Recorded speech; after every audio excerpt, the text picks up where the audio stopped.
Falta solo este año para que se cumpla el plazo que en 1989 se planteó en Manabí, que nuestra provincia cuente con un plan hídrico integral. Aquellas proyecciones a la fecha no han llegado ni al 50% de cumplimiento. Por eso hoy, en esta nueva entrega, analizaremos lo que falta por hacer de ese plan, cuáles serían las opciones para concretarlo y principalmente cómo podrían hacerse realidad sin retrasar más el desarrollo de Manabí. Como en cada programa, me acompaña Denise Vélez. Gracias, Juan Pablo. Un saludo para nuestros televidentes. Es que el plan hídrico de Manabí se puede decir que ninguno de los proyectos se ejecutó por completo.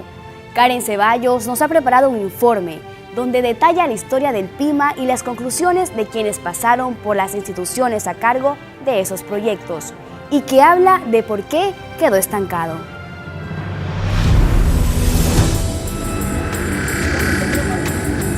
Como todo campesino manabita, Germán Ávila espera las primeras lluvias para empezar a sembrar. Sabe que aunque improvisen pequeñas albarradas en cada invierno, el agua para el riego de la temporada seca no queda segura. Es decir, que siguen dependiendo de la naturaleza. Solo nomás en tiempo de invierno cosechamos nosotros y ahí nosotros quedamos banqueados. ¿Qué pasa si el invierno no es bueno? Se pierde todo. Esa es una historia de antaño y que motivó en el año 1989 la propuesta del Plan Hídrico de Manabí, en siglas PIMA. Consistía en ejecutar macroproyectos que garantizarían el agua para riego y para consumo humano en toda la provincia. Carlos Villacreces, quien fue parte de la extinta CRM, institución a cargo del PIMA, recuerda que el objetivo era completarlo en 30 años. A las puertas de que se cumpla ese plazo, este técnico considera que Manabí debería replantear la propuesta. El plan hidráulico debe ser revisado en su totalidad. Entiendo que en las administraciones anteriores se contrató con alguna empresa asiática la revisión del plan hidráulico, que poco se le dio cobertura, pero habría que analizarlo, revisarlo y ver qué tanto se compadece con nuestra realidad. Fue en el gobierno del presidente Rafael Correa que desapareció la CRM. Todo lo que estaba a su cargo pasó a la aún vigente Secretaría Nacional del Agua. Alex Alcibar Viteri también pasó por la CRM como director ejecutivo antes de los cambios administrativos. Él analiza la situación desde el plano político y considera que al PIMA no se le dio la prioridad que ameritaba. Falta de liderazgo y decisión política en el Ecuador y en la provincia de Manabí para avanzar en este proyecto que es quizás, o quizás sin temor a equivocarme, es el proyecto o uno de los proyectos más importantes de la historia de la provincia. Así, en Manabí se dejaron pasar 30 años del plan hídrico. Las sequías se han repetido con más frecuencia y en mayor parte del territorio. ¿Qué hacer ahora? Es la pregunta que queda planteada.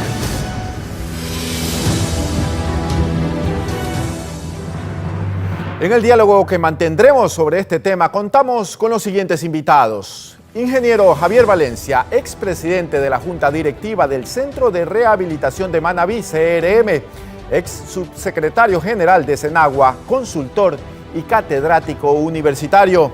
También nos acompaña el ingeniero Guido Carranza, ex gobernador de Manabí y presidente del Grupo Carranza. Bienvenidos a nuestros invitados. Empezamos este diálogo conversando con el ingeniero Valencia.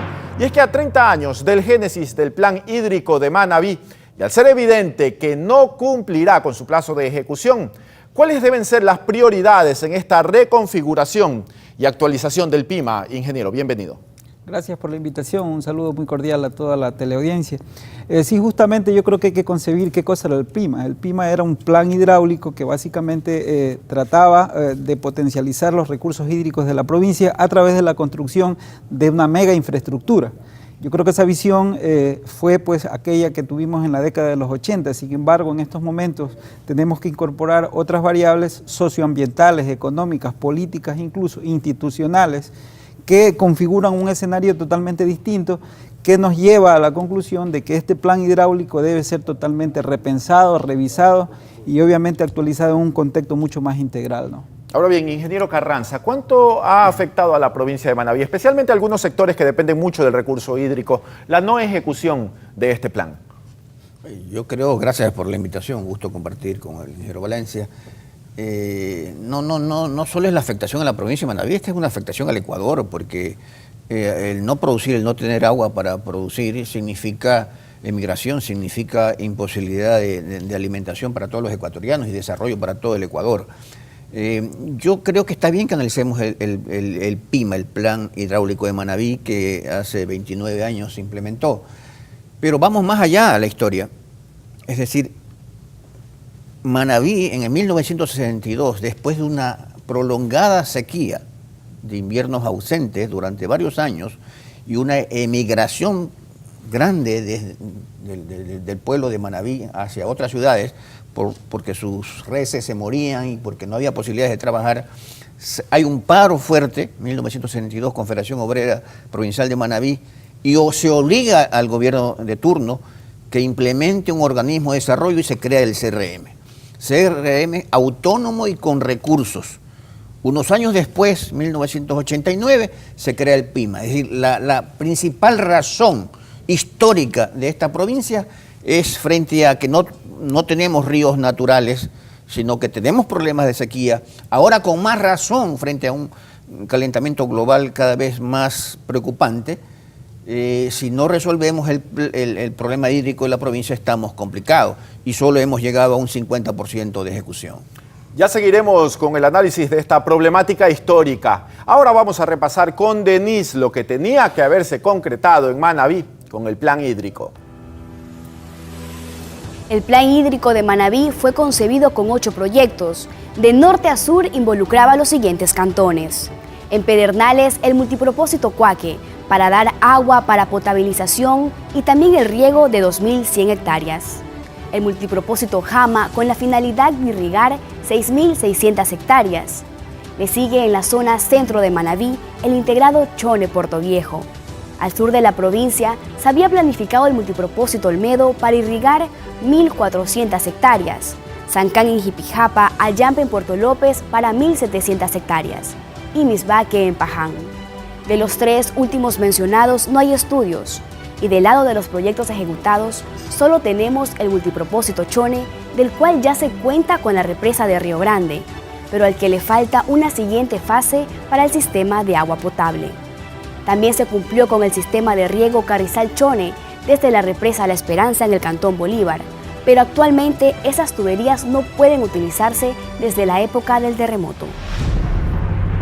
Ingeniero Carranza, desde su visión, ¿a qué responde el bajo nivel de ejecución en los proyectos hídricos concebidos en este plan? Lamentablemente se debe lo que ya hemos dicho y yo creo que hay que repetirlo, es el poder político que no tiene la provincia de Manabí de manera histórica, más allá de la buena voluntad de algunos mandatarios, intermitencia, en algunos casos unos presidentes con un poco más de vocación de servicio, con un poco más de apoyo y conciencia respecto de que darle agua al Ecuador, a una provincia deficitaria de agua para riego, para evitar inundaciones, para agua potable. ¿Cuáles serían esos principales hitos que se han alcanzado hasta el momento, de esos gobiernos que puntualmente hicieron algo por avanzar en este plan? Los gobiernos que hicieron algo, el SIC Turán Ballén, con una altísima conciencia, Rodrigo Borja complementó de manera importante, el presidente Correa también hizo el proyecto de propósito múltiple Chone, en un asunto parcial que era difícil de financiar, pero si no se hubiera creado Posaonda, no existiera Puerto Viejo Manta, pero a pesar que eso solo le daba agua y riego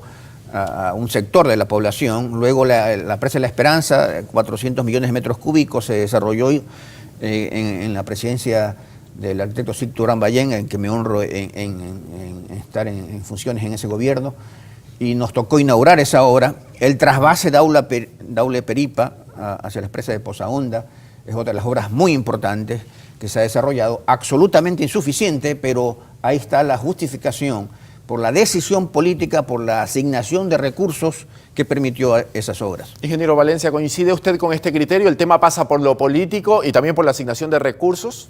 Por supuesto que es importante el tema político, pero también es importante el tema institucional, el tema socioeconómico, los temas de eventos naturales como fenómenos del Niño, sequía, etcétera. Yo lo que quisiera decir claramente es que el plan hidráulico de Manabí obviamente va a resolver los problemas de los valles. Nosotros hablábamos extra micrófonos que el área regable de Manabí con buenas condiciones agrícolas llega ya, tiene un horizonte como de 50.000 hectáreas. frente a... Solo 50.000 hectáreas. Frente a los 2 millones de hectáreas de todo el territorio de la provincia, por su irregularidad, por su condición geográfica. Y eso obviamente limita muchísimo el desarrollo, tomando en cuenta que la población, sobre todo rural, está totalmente dispersa en toda la provincia. ¿Y ahora qué pasaría con esas zonas altas? ¿Sería imposible de alguna u otra manera llegar ahí con agua segura para los campesinos que trabajan la tierra? Mire, la visión modernista del desarrollo nos decía o nos dice a nosotros que habría que construir los grandes embalses para Esa era la visión del PIMA. Por supuesto, pero si nosotros miramos mucho más atrás,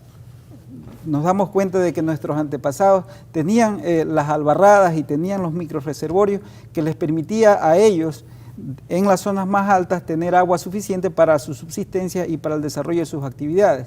Por eso digo yo, a mi criterio debe repensarse el plan hidráulico de Manabí, no solamente como un instrumento de construcción de infraestructura, sino también como una gestión integral del recurso hídrico en todos sus aspectos, ¿no?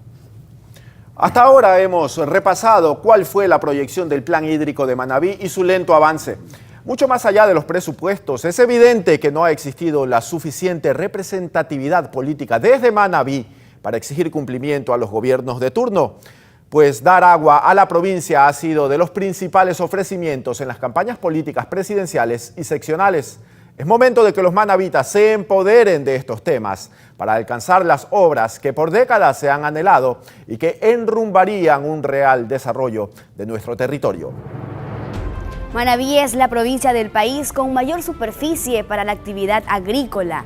El territorio destinado para la producción es de 1.200.000 hectáreas. Sin embargo, no hay condiciones óptimas, pues faltan sistemas de riego para dotar de agua en la época de verano.